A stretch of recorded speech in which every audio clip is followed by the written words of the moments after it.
கர்த்தருக்கு ஸ்தோத்திரம். இன்றைய வசனம் 119 சங்கீதம் 73 உம்முடைய கரங்கள் என்னை உண்டாக்கி என்னை உருவாக்கிற்று. 119 சங்கீதம் 73 உம்முடைய கரங்கள் என்னை உண்டாக்கி என்னை உருவாக்கிற்று. இங்கே ரொம்ப அழகா வசனம் சொல்லுது. கர்த்தரோட கரம், ஏசப்பாவோட கரம் தான் நம்மளை உண்டாக்கி உருவாக்கிச்சான். ஆமென்.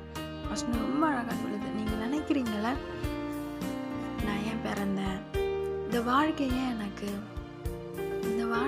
வேணாமே, நான் இன்னும் கொஞ்சம் ஹைட்டா இருந்தா நல்லா இருக்குமே, நான் இன்னும் கொஞ்சம் கலரா இருந்தா நல்லா இருக்குமே, இந்த மாதிரி உங்க தோற்றத்தை நீங்க நினைத்து, இல்லாட்டி உங்க வாழ்க்கை போய்கொண்டு இருக்கிற பாதி நினைத்து கலங்கி போயிருக்கிறீங்க.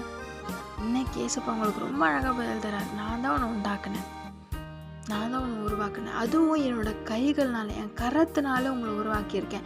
நீ இப்படி தான் இருக்கணும், ஒயிட் இவ்வளோதான் இருக்கணும்னு அவர் உங்களை பார்த்து உருவாக்கியிருக்கார். ஆமென்.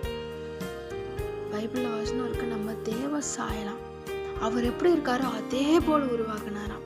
அப்போ நீங்கள் ஸ்பெஷல் தானே, நீங்கள் அழகாக தானே இருக்கீங்க, நீங்கள் ஏசப்பா போல் இருக்கிறீங்க, அவரோட உருவத்தில் அவரோட தோற்றத்தில் இருக்கிறீங்க. ஆமென். அதில் நேற்று கவலைப்படாதீங்க. அதே மாதிரி நீங்கள் போயிட்டுருக்க பாதை கஷ்டமாக இருக்கலாம். உங்களை உண்டாக்கினவர் சொல்கிறாரு, உன்னை உண்டாக்கினால, உன்னை நான் உருவாக்குனால இந்த பிரச்சனை எல்லாம் ஒன்றுமே இல்லாமல் காணாமல் போயிடும்னு சொல்கிறாரு. உனக்கா நான் யுத்தம் பண்ணுவேன், பயப்படாதேன்னு உன் கூட இருக்கிறேன்னு சொல்கிறாரு. ஆமென்.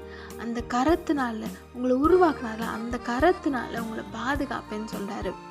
ஆமென். அவரோட வலக்கரத்தினால் உங்களை தாங்கி பாதுகாத்து வாழ நடத்துவார். பயப்படாதீங்க. அவர் உங்கள் கூடயே இருந்து உங்களை ஆசீர்வதித்து உயர்த்துவார். ஆமென்.